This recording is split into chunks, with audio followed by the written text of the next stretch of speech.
ఒక కూలీ పని చేసేటువంటి వ్యక్తి ఇంట్లో కోట్ల రూపాయలు వచ్చాయి. ఎలా వచ్చాయి? ఈ సంఘటన గుంటూరు జిల్లా తెనాల్లో గురువమ్మ అనేటువంటి మహిళ ఇంట్లో జరిగింది. సో కోట్ల రూపాయల డబ్బులు ఉన్నాయి ఆ మహిళ ఇంట్లో. టాస్క్ ఫోర్స్ పోలీసులు ఆ కూలీ ఇంట్లో నోట్ల కట్టల్ని బయటికి తీశారు.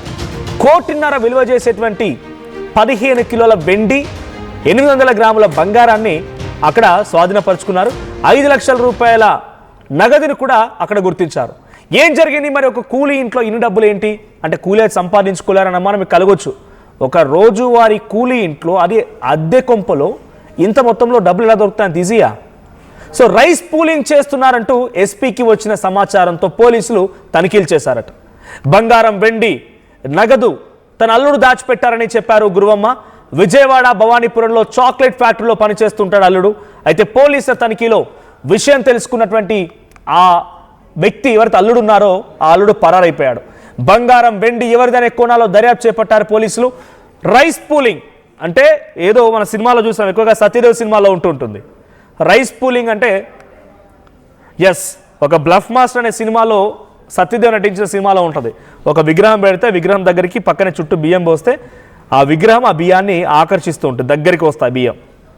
అలాగే మీ ఇంట్లో ఈ యొక్క విగ్రహం కనుక ఉంటే మీకు ఎక్కడున్నా సరే ఆస్తి మొత్తం మీ ఇంటికి వస్తుంది. మొత్తం ఆ ధనంతోని, నగదుతోని, బంగారు ఆభరణాలతో మీ ఇల్లంతా నిండిపోతుందని రకంగా మాయ మాటలు చెప్పి వాటికి కొన్ని పూజలు చేయాలి. కొన్ని పూజలు ఉంటే ఆ పూజలకు కొన్ని డబ్బులు పెట్టాల్సి ఉంటుందని రకరకాల మాయ మాటలు చెప్పి ఆ పూజలు నిర్వహిస్తూ ఉంటారు. అయితే ఇక్కడ గుంటూరు జిల్లా తెనాల్లో ఉన్నటువంటి గురవమ్మ ఇంట్లో డబ్బు దొరికిందనడానికి కారణం టాస్క్ ఫోర్స్ అధికారులకు సమాచారం రావడంతో వాళ్ళు వెళ్ళి దర్యాప్తు చేస్తే విజయవాడలో ఒక చాక్లెట్ ఫ్యాక్టరీలో తన అల్లుడు పనిచేస్తాడంట. ఆ అల్లుడు తీసుకొచ్చే డబ్బంతా కూడా అత్త ఇంట్లో పెడుతున్నాడు. సో దీంతో ఈ విషయం తెలుసుకున్న అల్లుడు వెంటనే పరారైపోయాడు. ఎక్కడి నుంచి వచ్చింది ఈ డబ్బులు, ఎవరివి, ఈ నగదు ఎవరిది, ఇంకా బిగ్ సస్పెన్స్ క్వశ్చనే. సో ప్రస్తుతానికి టాస్క్ ఫోర్స్ అధికారులు ఈ కోణంలో వెనుకలకి పలు విచారణలు చేపడుతున్నారు. మా ప్రతినిధి మా సాయి ఉన్నారు. సాయి, సో రైస్ పూలింగ్ పేరిట కొన్ని కోట్ల రూపాయల డబ్బుని ఒక చాక్లెట్ ఫ్యాక్టరీలో పనిచేసే వ్యక్తి సంపాదించి అత్త వాళ్ళ ఇంట్లో పెట్టాడు. ఇంతకీ అది నమ్మిన వాళ్ళు ఎవరు అలా చూడాలి. ఇక్కడ నమ్మించినోడు నమ్మకాలు అంటే ఈ రకంగా అపోహలు క్రియేట్ చేసి వాళ్ళని బుట్టలు వేయడానికి కోసం ఆయన ఎన్ని రకాల స్కెచ్ అని వేయొచ్చు. కానీ దాన్ని నిజంగా నమ్మారు అని అంటే వాళ్ళు ఎలా చూడాలి? ఎవరిచ్చి ఉంటారు ఇంత పెద్ద మొత్తంలో? రైట్ సాయి, ప్రస్తుతం అయితే తెనాలిలో గురవమ్మ అనేటటువంటి కూలీమైనకు సంబంధించినటువంటి ప్రస్తుతం చెప్పచ్చు. ఎందుకంటే వాళ్ళు చేసుకునేది పొట్టు, అంటే రైస్ పొట్టు ఏదైతే ఉంటుందో దానికి సంబంధించినటువంటి బిజినెస్ చేస్తూ ఉంటారు అనే విధంగా తెలుస్తుంది. అయితే వాటికి సంబంధించిన కూలీ పని చేస్తూ ఉంటుంది. కానీ నిన్న పోలీసులకి ఒక సమాచారం రావడం జరిగింది. వీళ్ళ దగ్గర తెలియకుండా చాలా డబ్బు ఉంది, గోల్డ్ ఉంది, వీళ్ళు ఏదో ఒక అక్రమమైనటువంటి పని చేస్తున్నారు అనే విధంగా సమాచారం రావడంతో గుంటూరు జిల్లా ఎస్పీ ఆదేశాలతో కొంతమంది టాస్క్ ఫోర్స్ పోలీసులు వాళ్ళ ఇంటి దగ్గరికి వెళ్ళడం జరిగింది. అయితే ముందుగా వాళ్ళు బయట నుంచి వాళ్ళకి సమాచారం ఇచ్చినప్పుడు ఇది చాలా ఇల్లు చిన్నసారి అట్లాంటి పరిస్థితి ఉండదు సార్ అనే విధంగా ఎస్పీతో చెప్పినట్టు తెలుస్తుంది. అయితే తర్వాత క్లియర్గా పరిశీలించండి మీరు అనే విధంగా ఎస్పీ ఆదేశాలు ఇవ్వటం వాళ్ళ ఇంట్లోకి వెళ్ళారు. వాళ్ళ ఇంట్లోకి వెళ్ళటంతో రేకుల షెడ్ ఇల్లు బయట అంతా కూడా రేకుల షెడ్, అంటే వేరే వాళ్ళు ఎట్లా ఉంటారో అట్లా ఉంది.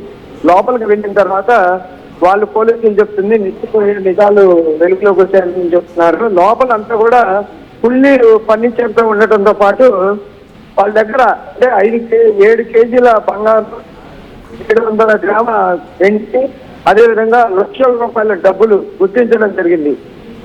ఇదంతా కూడా వాళ్ళని అడిగితే వివరాలు సరిగ్గా ఇవ్వకపోవడంతో పోలీసులు వాళ్ళని అదుపులోకి తీసుకున్నారు. అవన్నీ కూడా స్వాధీనపరుచుకున్నారు. అయితే తర్వాత అర్ధరాత్రి సమయంలో ఇప్పుడు అదుపులోకి తీసుకున్న మహిళ వాళ్ళ అల్లుడు వచ్చి తాను ఈ డబ్బంతా కూడా రియల్ ఎస్టేట్ లో సంపాదించాను అనే విధంగా పోలీసులు చెప్పినట్టు తెలుస్తుంది.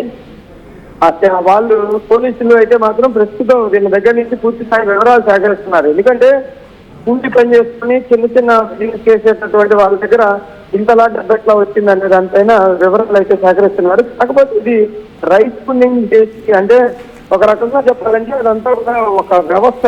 ఆ వ్యవస్థకి సంబంధించి సామాన్యులు ఎవరికి తెలియదు. దాంట్లో ఉండి దాంట్లోనే డబ్బులు పోగొట్టుకున్న వాళ్ళు లక్షలాది మంది ఉన్నారు, సంపాదించిన వాళ్ళు లక్షలాది మంది ఉన్నారు అనే విధంగా చెప్తున్నారు. కానీ అదంతా కూడా ఇల్లీగల్ గా జరిగేటటువంటి ఒక వ్యవస్థ అనే విధంగా చెప్పొచ్చు.